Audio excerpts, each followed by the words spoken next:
Ladies and gentlemen, if you could please take your seats. We're going to begin our program in just a moment. My name is Jim Ogle from WIBW-TV in Topeka, and I'm honored to be the chair of the Kansas Association of Broadcasters this year. We welcome you to this luncheon and this debate. We'd like to thank both of our candidates for agreeing to be here. We've had a number of years that we've used this very luncheon over the years as a forum for discussion of issues important to Kansans. And we hope that all of you will enjoy today's discourse. Our moderator this afternoon is my colleague Eugene Williams, General Manager of KTWU in Topeka. I'll turn the podium over to him to explain the format and introduce our candidates. Please welcome Eugene to the podium.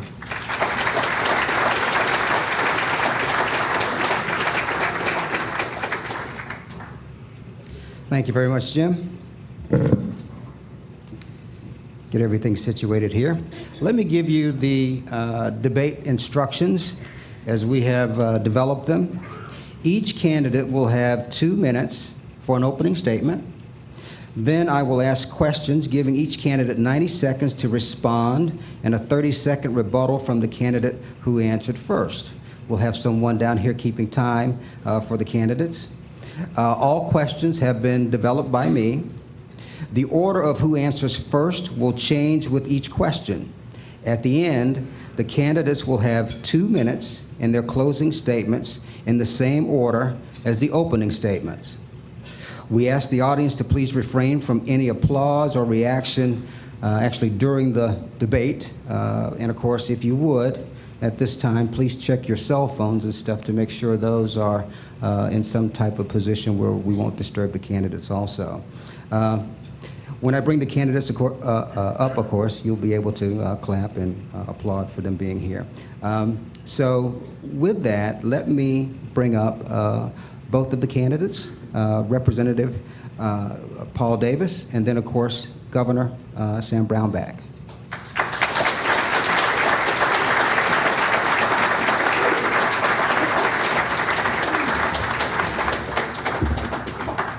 There should be some water under each podium. Absent any fans, I've had that question asked a lot. No fans under the podiums. Okay. I want to say good afternoon to the gentlemen and thank them for participating in this Kansas Association of Broadcasters debate. We earlier flipped the coin, and if I'm correct, Kent, wasn't that coin a piece of memorabilia from the Kansas City Royals? Ah, the Chiefs, okay, all right. Anyway, I want to thank you all for being here. We flipped the coin to decide who would be the person to give their opening statements. And of course, that at this point is Governor Brownback. He won the coin toss. So we will start with an opening statement from Governor Brownback, and then we will move accordingly. Governor Brownback. Thank you very much, Eugene. Appreciate that. Thank you for hosting this, Kansas Association of Broadcasters. I've got to start off by saying, go Royals. This is exciting, what's taking place. The Royals are America's team now. Everybody in America is cheering for them outside of Nancy Pelosi's district. That's the only one that's cheering for them. So we're excited about that and hopeful that they can sweep in the series. Thank you for hosting this. You have a big choice to make this fall. The direction for the state of Kansas in the future. And it's an important choice, and you have dramatic differences between myself and Paul Davis. I put forward a plan that's a conservative model. It's lower taxes. It's work requirements for welfare. It's getting our fiscal house in order. It's getting growth to take place. It's investing in our core functions like schools and roads.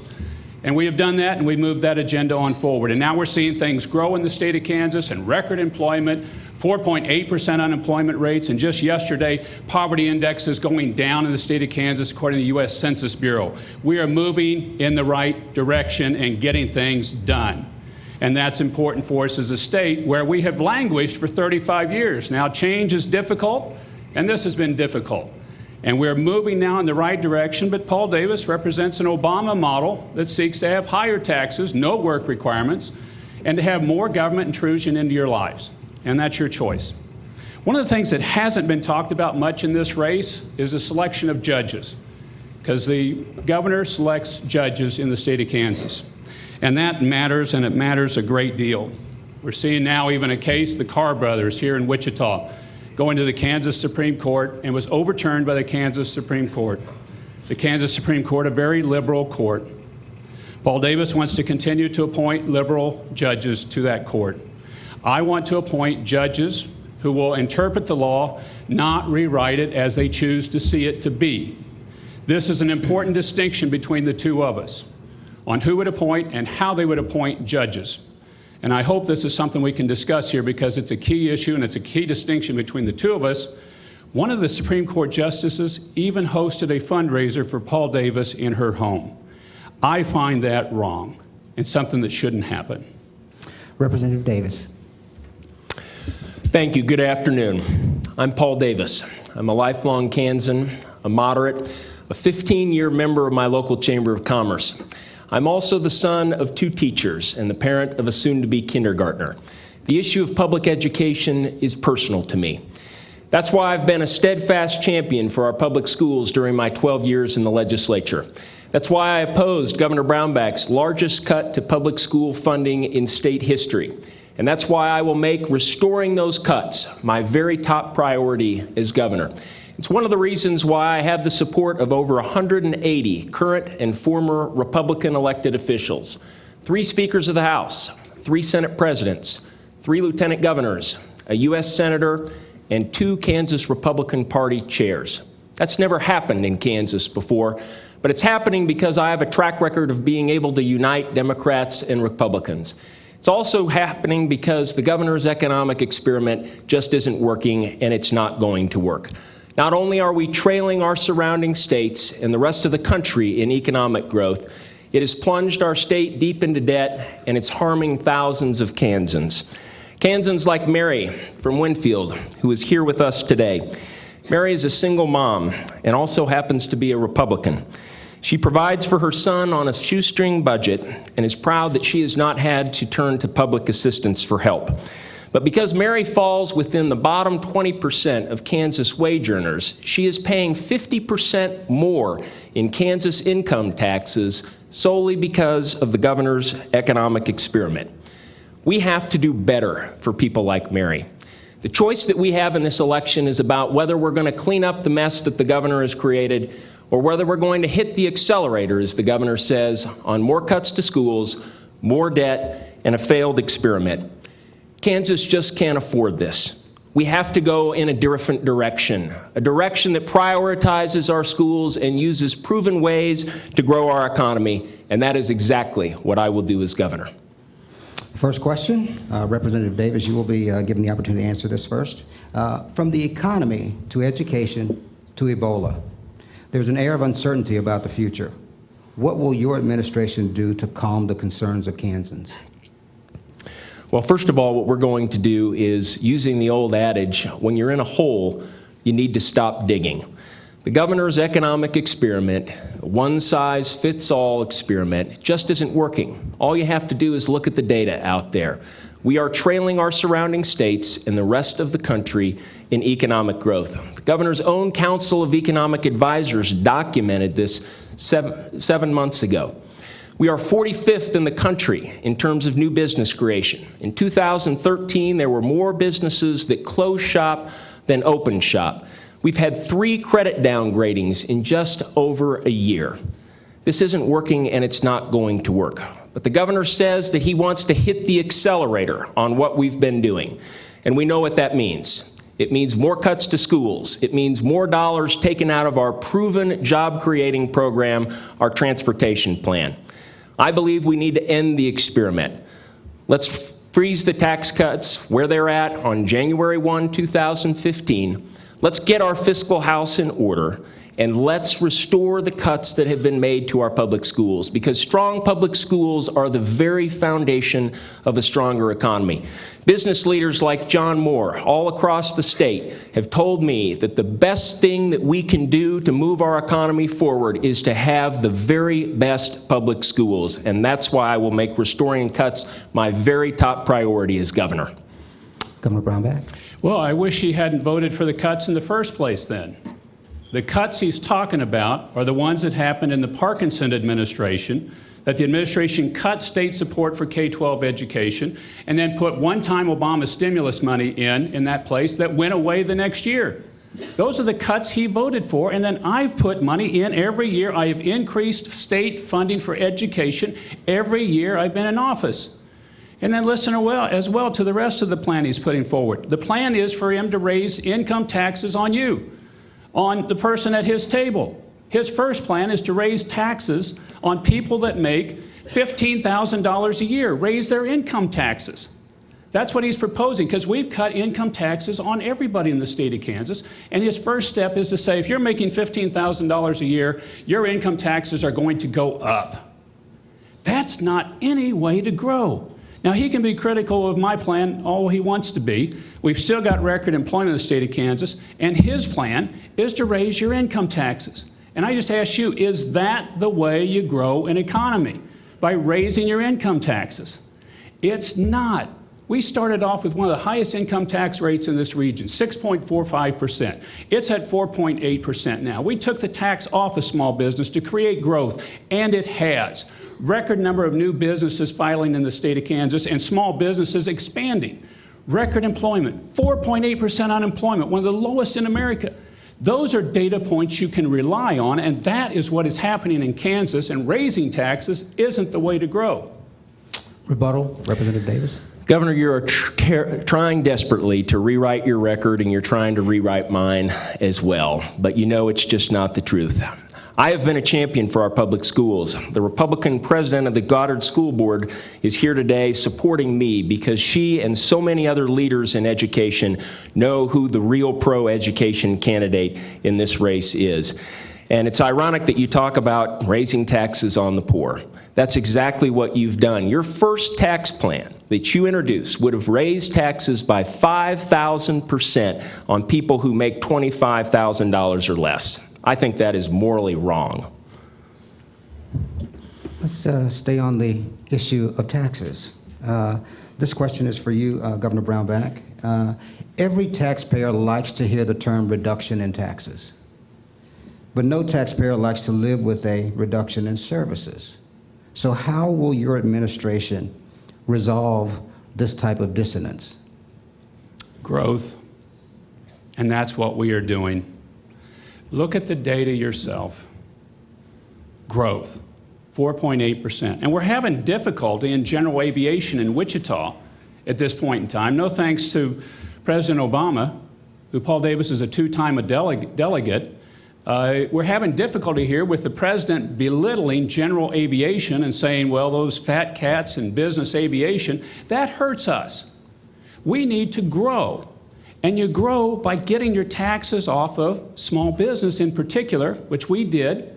We took the taxes off of small business pass-through income, and you're seeing record numbers file in the state of Kansas, and then you're getting people like Patty Bossert in Topeka, who had a temp agency in Topeka, use that extra funds to expand into Manhattan, Kansas.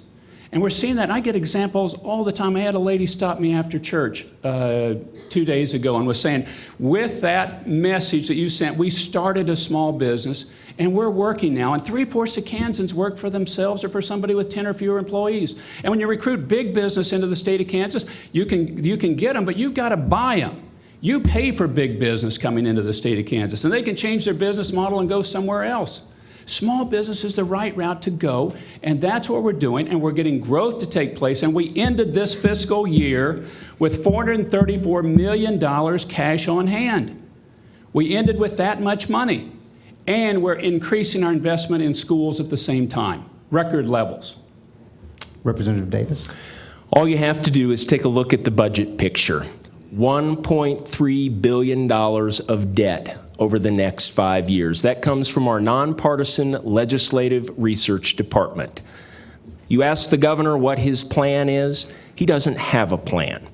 What's going to happen are going to be more cuts to schools and more dollars taken out of our transportation plan, a proven job creator. The governor's taken $1 billion out of the transportation plan so far, and all he's going to do is take more. Just look at the performance of our economy, 45th in the country in new business creation. More businesses closing in 2013 than opening. This year, the rest of the country is double the job growth that we have in Kansas. This experiment is not working, and it just isn't going to work. And it's high time that we understand that and we move forward. Think about how we are going to be able to restore the cuts to public education when we are in $1.3 billion of debt. It won't happen. We have to end the experiment now, and we have to restore those cuts to our public schools, or we will not be able to grow as a state. Rebuttal, Governor? Paul Davis is lying. We've invested record amounts of money in schools. Go check with the Kansas Department of Education. We have fixed a pension system that was in bankruptcy zone, that he helped get in the bankruptcy zone in the legislature, and now it's out of the bankruptcy zone. And his method of getting us to grow is raising taxes. We've also done every T-Works project that's been announced and has been said that we would do, including the one recently here in Wichita that I announced that is a nice big project for this area to fix congestion we have in this city. We are moving forward, and what he's saying is data that what he did during the legislature, not what I've done. Next question. Representative Davis, you'll get a chance to answer this one first. To be the greatest state in the union, what resources should we protect? What resources should we promote? And what resources should we dispense with? I want to respond first to the comments that the governor just made. So disappointing, Governor.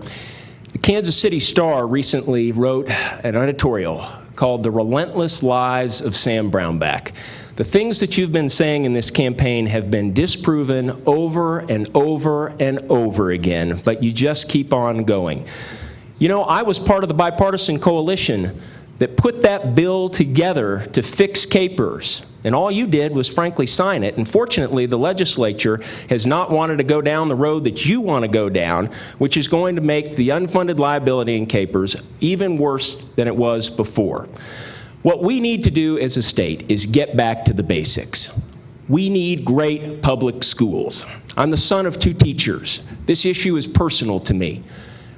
All across the state, all I hear from parents, from teachers, from principals, from school board members is the concern that they have never seen before for the state of our public schools, because we have a governor who has never made public education a priority. When he was in the U.S. Senate, he voted against education repeatedly, voted against after-school programs, voted against funding for more teachers, voted against Head Start. As governor, he tried to get rid of early Head Start. He has cut early childhood education, he has cut K through 12 education, and he has cut higher education. There is no way that we can grow and prosper as a state if we have a governor who will never make education a priority, and that is his record. Governor Brownback? It's completely false. And why didn't you fix capers when you were when Governor Parkinson was governor? If you didn't need the governor to get this done, because they wouldn't step up and deal with the problem. We had the second least funded pension system in America when I came in. The only state worse than us was Illinois, and thankfully they were there. We'd have the worst funded system in the country. And that's what gets you into bankruptcy. It's the pension system with nearly a $9–10 billion hole. And they wouldn't fix it. They wouldn't deal with it. And also look at where we were in jobs. Last decade, we lost private sector jobs in Kansas. During my administration, we've added 58,000 new private sector jobs in this state. 58,000 new private sector jobs during the time that I've been governor of the state of Kansas. Those are the things that happen. Now, by the way, the question was on resources. I think we need to deal with the issue of water in the state of Kansas, the Ogallala Aquifer, the resources that we have in reservoirs in this state. I think we have to have a good, solid, big discussion about this. I've got credibility in this area. I've worked on the issue of water for years, from being Agriculture Secretary on through. And I think we have a serious issue here that we need to confront and deal with if we're going to have a future in this state. And it's one of the major issues over our next 50-year outlook that we have. And we've got a discussion going on, and we've had 100 meetings taking place thus far, and we're going to address the issues of water moving on forward. We've done some of it already, repealing use it or lose it on our water law. And we need to do more of that moving on forward, of addressing the critical issues of water. Rebuttal, Representative Davis. Well, the governor mentions bankruptcy. That's exactly where his economic plan is heading our state. $1.3 billion of debt over the next 5 years, solely caused by the governor's economic experiment. Economists all across the spectrum, on the left and the right, deemed this the worst economic plan in the country. The conservative Republican Senate tax chair stood up when this bill was being debated and said this was the worst tax bill that he had ever seen. But the governor proceeded recklessly down the road, and we are deep in debt if we don't end this experiment now. Governor Brownback, this question will be for you first. Let's see if we can roll a whole bunch of issues into one question here. The need for certain types of labor, plus needed changes in immigration policy, times changes in voting rights, equals emotional upheaval. What can you do to change this equation? Well, you got a lot of questions rolled together in that particular one. I think there are issues that we need to that we need to work on together. What I've tried to do in working with the legislature is when issues like those come up is say, what can we do to move something on forward? What can we do to unite together? There are a lot of difficulties, there are a lot of emotions with those sorts of issues. And we've had a lot of success on moving things forward as a state and dealing with issues like the CAPERS system, like getting some growth happening in the state of Kansas. Those are, I think, important things for us to do, like dealing with issues like water. So I think really what you have to do is just not say, okay, it's got to be this way or that, but a governor has to set a course for a state. And you have to say, okay, these are things that are important for us to deal with. When I came in, we said, we've got to get some growth happening here. We've got to deal with our budget. Our budget problem when I came in was huge. I was facing a $500 million deficit in the next 18 months. We had virtually no money in the bank account. We had lost private sector jobs. We were making half payments to schools. We were cutting our provider payments to Medicaid when I came into office. That was the fiscal situation we had at that point in time, and it was the one Paul Davis helped create. That's the one he wants to take us back to because Mark Parkinson had raised taxes just before that time period, the 1-cent sales tax. His answer, raise taxes, you'll get less growth, and you're going to be in a bigger budget problem. But it's bringing people together is how you solve these things. Representative Davis. You know, when Governor Brownback came into office, we were poised for success. He talks over and over again about how there was no money in the bank, uses this $876 figure, which has been disproven over and over and over again, but yet the governor keeps talking about it. It's one of those relentless lies that the Kansas City Star mentioned. There were over $230 million in the bank when Governor Brownback took office. And you know why? Because people like me voted for a 1-cent sales tax so that we could spare our public schools from another round of cuts and we could pass a comprehensive transportation plan. Now, Governor Brownback has been more than happy to show up at every ribbon cutting that he possibly can for the transportation plan. But when it was being debated in the legislature, he was adamantly opposed to it. And if he was governor, we would have never had a comprehensive transportation plan, and he's using every opportunity that he can now to attack me for it. Governor, you just can't continue to have it both ways. Immigration reform is critically important to our state, and the federal government, frankly, needs to get their act together and pass immigration reform because it's a crucial part of our economy. We have many immigrant workers in this state that are vital to the economic success of Kansas. I also stand behind the DREAM Act. I think it was the right thing to do. Governor Brownback, when he was in the Senate, was absent when it came time to vote on the DREAM Act, and it failed by 1 vote in the U.S. Senate. Rebuttal, Governor Brownback. Well, I guess I will agree with Paul on that number, $876.05. That was what was in the bank account July 1 of 2010, the year before I came into office. But you're right, it really wasn't that. It was actually a $23 million deficit. The prior administration had actually deficit spent and moved expenses to the next year so that it didn't show a deficit because you cannot legally deficit spend in the state of Kansas. And yet they had done that because the fiscal situation was a complete wreck. And we were looking at no end in sight unless you started to really address the problems we had as a state. Next question is going to be for you, Representative Davis. The definition of marriage continues to be an issue of public debate.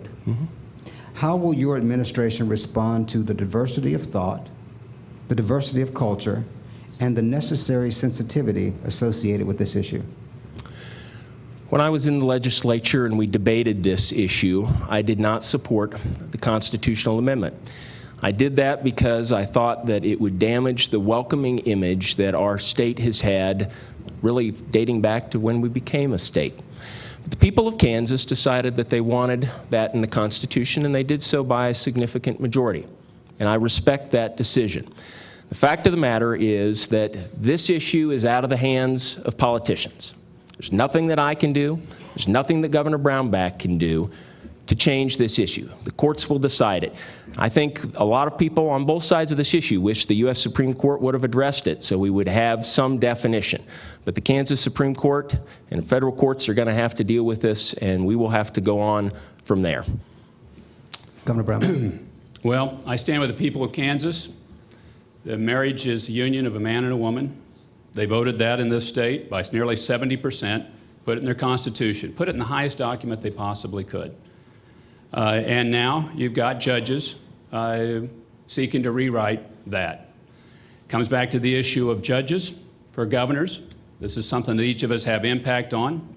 Do you want somebody appointing liberal judges like Paul Davis?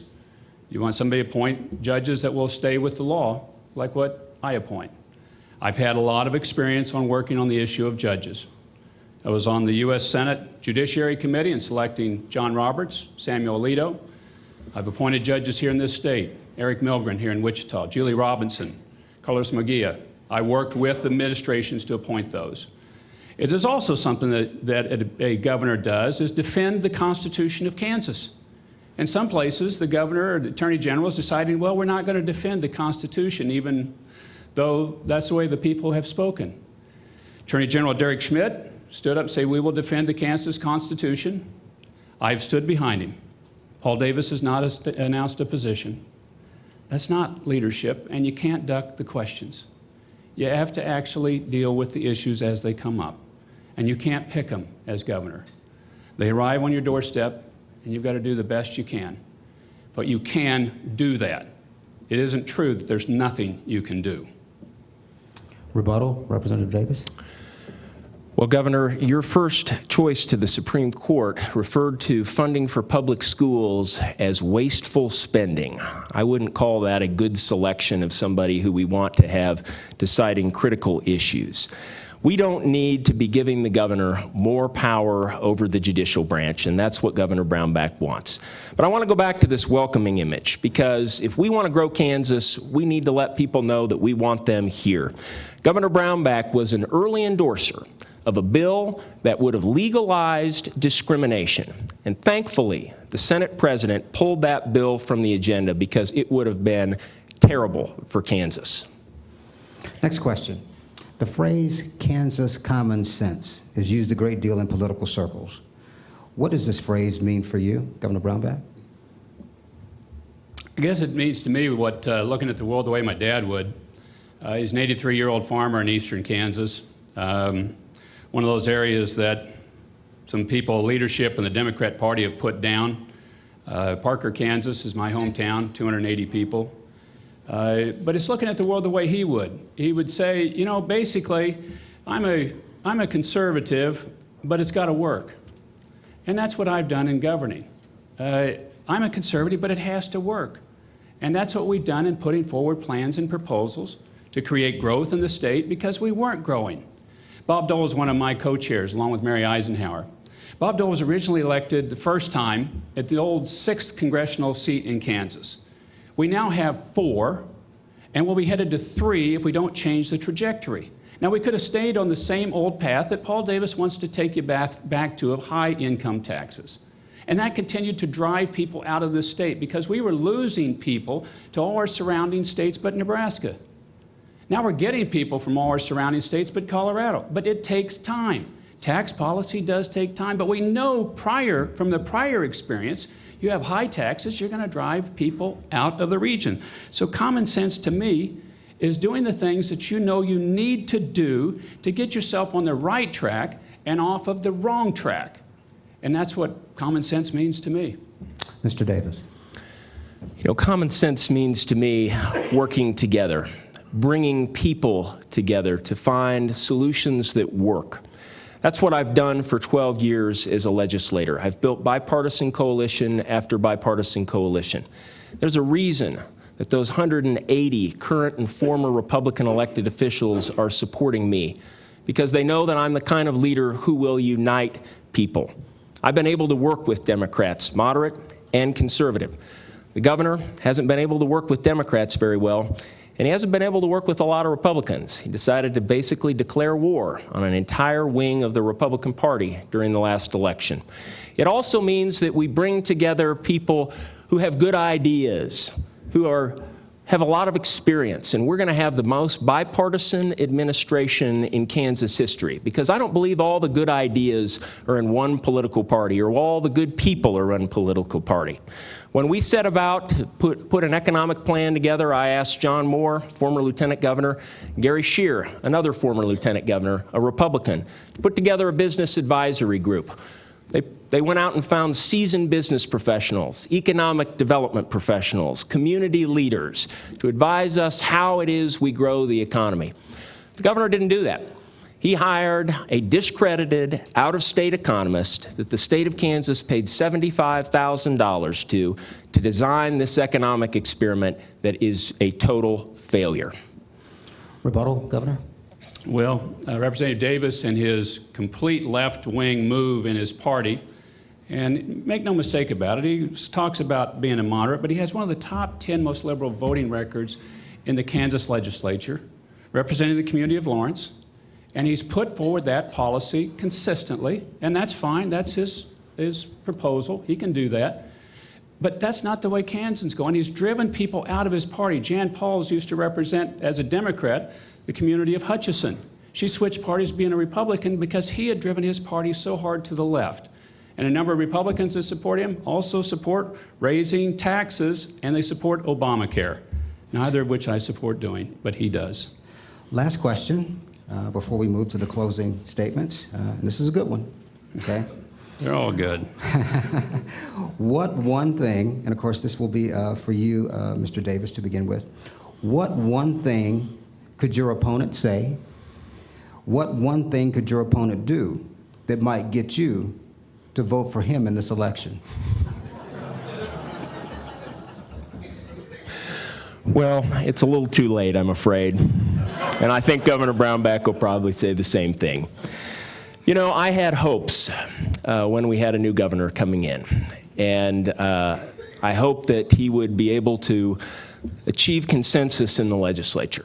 I hope that he would be a strong supporter of education. He came to the legislature to deliver his first State of the State message, and he said in that message that public schools are to Kansas what the national defense is to the federal government. I couldn't agree with that more. It's absolutely right. Our public schools are that important. Problem is, the very next day he submitted his first state budget. And that budget contained the single largest cut to public school funding in state history. And 4 months later, he got his wish. He signed that bill into law, and he declared that it was a victory. Historic cuts to public education, a victory. Well, we've all seen the consequences of this. We've seen the larger class sizes. We've seen the parents paying more fees than ever. We've seen our test scores go down. We need a governor who is going to make education the very top priority. I have that track record. It's a personal issue to me. Our daughter will walk into a public school classroom for the first time next year. And I want her to have the very opportunities that I had growing up here in Kansas.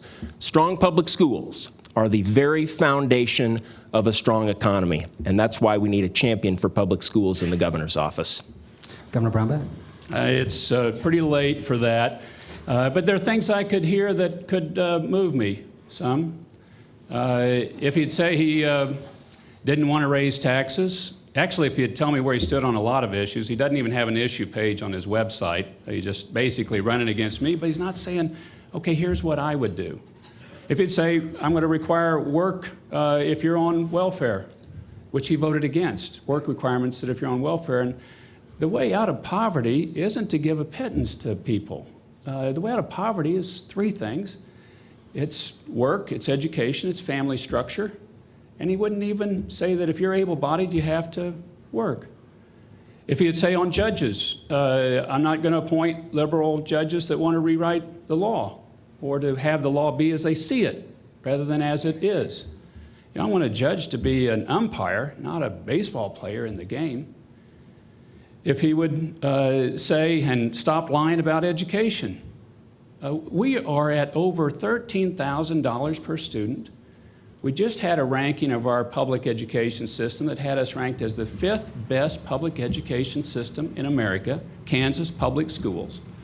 We've invested heavily. He voted against the last one, $130 million additional dollars in property tax relief and education funding. And of course, Paul Davis votes against it, but he talks the other way. And the cuts they made during the big height of the recession, I respect that, but don't blame me for the cuts you did of the state in education. Rebuttal, Representative Davis. Well, Governor, that just doesn't change the fact that you signed into law the single largest cut to public school funding in state history. And I'm glad you brought up poverty. One of your goals when you first ran was to try to do something about poverty. And you certainly have done something about poverty. You've made it worse. We have more people living in poverty in this state than ever before. 1 in 4 children are living in poverty. And you look at the policies that your administration has adopted, and no wonder why people like Mary are wondering what happened to their governor. They need a governor who is going to stand up for them and do something about poverty, and that's what I will do. 2-minute closing statements. We will begin with Governor Brownback. You know, I just want to quote this from WIBW website. They said, a new Census Bureau report shows the Kansas poverty rate's coming down. Official measurement released last week indicates poverty rate in 2011 and 12 dropped 2.3%. Poverty rate in Kansas stands at 11.8% compared to nationwide average of 15.9%. That's what the facts are, and I would hope you would look at the facts in this election and decide whether or not you want to go hard left, Obama left, with Paul Davis, or you want to continue a course of growth, investment in your core functions, improving the CAPER system, improving the system of the state of Kansas that I've put forward. And I want to return one more time to the issue of judges because it's so central and it hasn't been discussed much in this campaign. It's one of the key things that a governor does is appoint judges. And it's also a key function for as far as which way we're going to go as a state. Now, one of the Supreme Court judges in Kansas hosted a fundraiser for Paul Davis. I can't believe they did that, but they did. This is a liberal judge, liberal court that's overturned cases like the Carr brothers here in Wichita, heinous crimes. Overturned those cases. That'll probably be appealed. It will be appealed to the United States Supreme Court. The United States Supreme Court has overturned the Kansas Supreme Court in a unanimous opinion by the U.S. Supreme Court. It matters what judges you appoint and whether they stick with the law and the Constitution or they rewrite it. This is important. It hasn't been discussed much in this campaign, but it's critical on how you move forward as a state. I will appoint judges that stay within the bounds of the law and the Constitution. And we feel this constantly in this society today. And I ask for your vote in November on that direction and not on an Obama direction for the state of Kansas. Closing statement, Representative Davis. Thank you for being here today. When I decided to get into this race, I knew that Governor Brownback would run an ugly campaign with personal attacks. And when I didn't think the ads could get any sleazier, I turned on my television this morning and I saw an ad that he is now running linking me to the Carr brothers' murder. I knew one of the victims of the Carr brothers' murder. And Governor, you trying to exploit that terrible tragedy to help get elected is disgraceful, and you ought to be ashamed of it. I've taken a lot of hits in this campaign, but you know what? They're worth it, because the future of Kansas is on the line, and I don't want to see 4 more years of what we've had. 4 more years of a stagnant economy, 4 more years of raiding our transportation fund, 4 more years of cuts to education, early childhood, K through 12, higher education. As I mentioned, next year our daughter Caroline will walk into a public school classroom for the very first time, hopefully in Topeka. My wife and I are like any other parents. We want the very best for her. But she and her friends will not be able to achieve those great opportunities if we continue to have a governor who has never made education a priority. A governor who has turned our state into a science lab trying to gain national acclaim. His experiment has put our state deep into debt. It's damaged our economy, and it has jeopardized the quality of education for an entire generation of Kansas kids. We don't need a red state model. We don't need a blue state model. We need common sense solutions that work for Kansas. Jill Docking and I will restore the cuts to our public schools, and we will get our economy moving again. We will use proven ways to grow our economy. No more experiments. The future of our state depends upon it. And I ask for your vote on November 4th so that we can restore Kansas together, because we must. Thank you for being here today. Everyone, let's give a great round of applause. Our candidates for the office of governor in the great state of Kansas. Thank you all very much. Thank you. Gene, nice job. Good questions. Thank you for asking the questions and hosting us. Do appreciate it. Thanks, Jim. Governor, thank you. Appreciate it.